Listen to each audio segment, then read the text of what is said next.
ఎప్పుడు మొదలైందో తెలుపగల తేదీ ఏదో గుర్తించేందుకు వీలుందా? ప్రణయం ఎవరి హృదయంలో ఎప్పుడు ఉదయిస్తుందో గమనించే సమయం ఉంటుందా?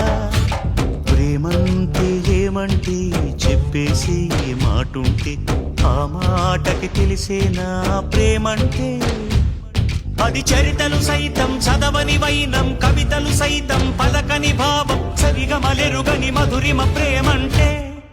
దరిదాటి ఉరకలు వేసే ఏ నదికైనా తెలిసిందా తనలో ఈ ఉరవడి పెంచిన తొలిచిన కేదంటే? సిరిపై రై ఎగిరే వరకు చేనుకు మాత్రం తెలిసిందా తనలో కనిపించే కళలకు తొలి పిలిపేదంటే?